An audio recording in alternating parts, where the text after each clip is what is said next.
In other news, there is further evidence of the strains being felt in Europe due to the migration crisis. The European Commission has accused Greece of failing to protect the EU's exterior border. Brussels is now threatening Athens with expulsion from the free travel Schengen zone. The European Commission Vice President Valdis Dombrovskis said that migrants entering Greece are not being adequately identified and registered. He warned Athens that EU states may close their borders with Greece if it doesn't address the security deficits. Greece can't legally be thrown out of the free travel zone, but introducing border controls for travelers and goods from the country would effectively have the same effect.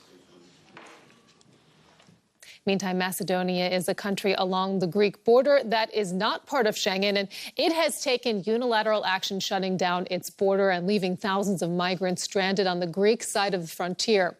Authorities aren't saying why, and there are indications that the measure may be only temporary. But for now, Macedonia joins a host of nations whose answer to the refugee crisis is to throw up walls.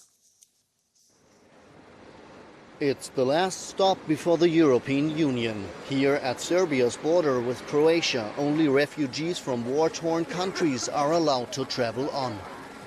After Austria changed its refugee policy, many Balkan countries tightened their controls as well.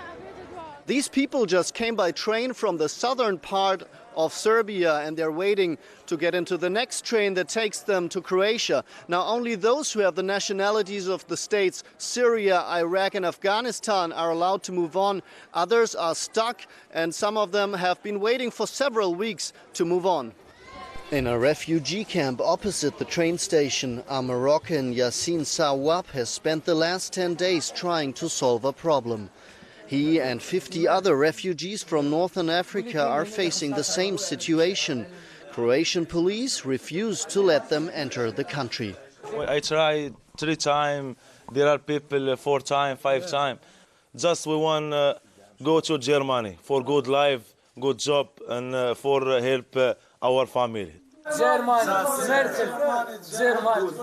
Almost everyone here says Germany is their destination.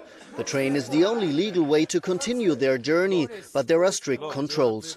This man from Algeria tells us that Croatian officers injured his hand when he tried to board the train without permission.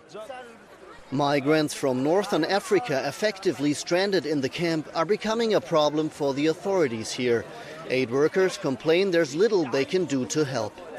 Currently, we are providing them with counseling sessions and talking to them about their rights and explaining for them their situation and helping them to get access to food and to medical services.